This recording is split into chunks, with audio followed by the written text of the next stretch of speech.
Hello viewers, আসসালামু আলাইকুম। আমরা আজকে লাভ ক্ষতির এই ধরনের অঙ্ক শিখব, যেখানে দেওয়া থাকবে যে একটি দ্রব্য এত পার্সেন্ট ক্ষতিতে বিক্রয় করা হলো, তাহলে কত টাকায় বিক্রি করলে এত পার্সেন্ট লাভ হবে। এই ক্যাটাগরির আমরা লাভ ক্ষতির অঙ্ক আজকে শিখব। এখানে বলছে 190 টাকায় একটি দ্রব্য বিক্রি করায় 5% ক্ষতি হলো, কত টাকায় বিক্রি করলে 15% লাভ হবে। তাহলে দেখুন, আমরা সবসময় ধরে নেব কি ক্রয় মূল্য হচ্ছে যে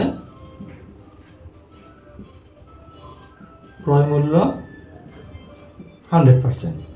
তাহলে এখানে দেখুন 5% কি বলছে, ক্ষতিতে বিক্রি করছে। 5% যদি ক্ষতিতে বিক্রি করে তাহলে কি হবে, 95%। মানে বিক্রয় মূল্যটা, তাহলে এই বিক্রয় মূল্যটা কত, 95%। আবার 15% যদি লাভে বিক্রি করতে চায় তাহলে কত পার্সেন্টে বিক্রি করতে হবে, 115%-এ বিক্রি করতে হবে। তাহলে এটাও বিক্রয় মূল্য, এটাও বিক্রয় মূল্য। তো 190 টাকায় বিক্রি করলে এই 5% ক্ষতি হয়েছে। তার মানে কি, এই 190 টাকা যেটা বিক্রি করছে সেটাই হচ্ছে এই 95% কিন্তু বিক্রয় মূল্য। তাহলে শর্ত মতে কি আসবে, 95% সমান সমান 190। তাহলে 1% সমান সমান কত, 190 ভাগ হচ্ছে 95। তাহলে আমার এখানে কিন্তু ক্রয় মূল্য বের করার দরকার নাই। এবার বলছে যে কত টাকা বিক্রি করলে, মানে এবারও বিক্রয় মূল্য বের করতে হবে, কিন্তু 15% লাভে বিক্রি করতে হবে। তাহলে কত টাকায় বিক্রি করব, তাহলে 15% লাভে যদি বিক্রি করতে হয় তাহলে 115% সমান সমান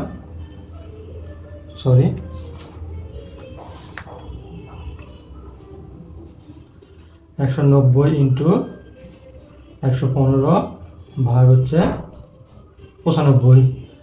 তাহলে 5 দিয়ে ভাগ করলে 19, আর এখানে 5 দিয়ে ভাগ করলে 5 দুগুণে 10, 3 5 15, আর 19 দিয়ে কাটলে এখানে কত হবে,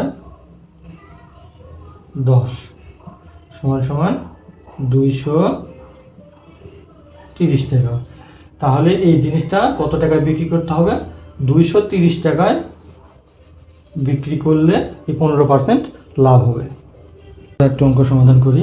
এখানে বলছে 200 টাকায় একটি ঘড়ি বিক্রি করলে 20% ক্ষতি হয়। যদি 10% লাভে ঘড়িটি বিক্রয় করতে চায় তাহলে কত টাকায় বিক্রয় করতে হবে। মানে এটাও একটা বিক্রয় মূল্য দেওয়া আছে, কিন্তু এই টাকায় বিক্রি করলে 20% ক্ষতি হয়েছে। এবার 10% লাভে যদি বিক্রি করতে চায় তাহলে কত টাকা বিক্রি করতে হবে। তাহলে 20% লসে যেটা বিক্রি করছে তাহলে বিক্রয় মূল্য কত, 80%। এখন এই যে 10% লাভে বিক্রি করতে বলছে, 10% লাভ মানে কত, 110% লাভে আমাদের বিক্রি করতে হবে। ঠিক আছে, তো এখন এই 80% সমান সমান কত, এই 200। তাহলে 80% সমান সমান 200, 1% সমান সমান 200 ভাগ হচ্ছে 80।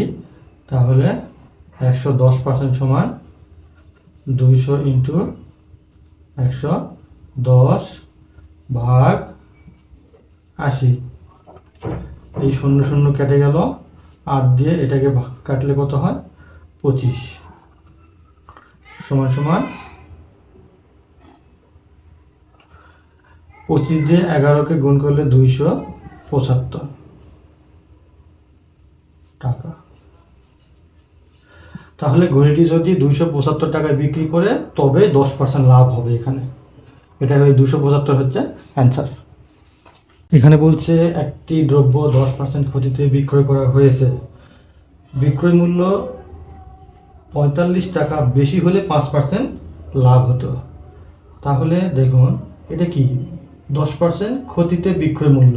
তো 10% ক্ষতিতে বিক্রয় মূল্য আমরা ধরে নিলাম এই ক্রয় মূল্যটা কত, ক্রয় মূল্য সবসময় 100%।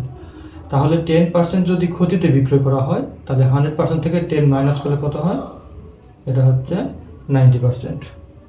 আবার 5% যদি লাভে বিক্রি হয় সেটা কত, 105%। তাহলে 10% ক্ষতিতে বিক্রয় করা হয়েছে, সেখানে লস হয়েছে কত, 45 টাকা। এবার যদি 5% লাভে বিক্রি করে তাহলে এই 45 টাকা কি হতো, মানে বেশি হতো, মানে 45 টাকা যদি বেশি বিক্রি করতে পারতো তাহলে এই 5% লাভ হতো। তার মানে এটার পার্থক্যটাই হচ্ছে এটা। তার মানে এই 105 মাইনাস এই 90%, এটা সমান সমান কত আসে, এটা সমান সমান হচ্ছে যে 15%। আর এই দুটার পার্থক্যটাই হচ্ছে এই 45 টাকা। তার মানে 15% সমান সমান 45, 1% সমান সমান 45 ভাগ হচ্ছে যে 15, তাহলে ক্রয় মূল্য মানে কি, এই যে 100%, ক্রয় মূল্য হচ্ছে 100%। তাহলে 100% সমান সমান 45 ইন্টু 100 ভাগ হচ্ছে যে 15, এটা কাটলে 3। তার মানে দ্রব্যটির ক্রয় মূল্য হচ্ছে 300 টাকা। 300 টাকা হচ্ছে অ্যান্সার। ধন্যবাদ সবাইকে।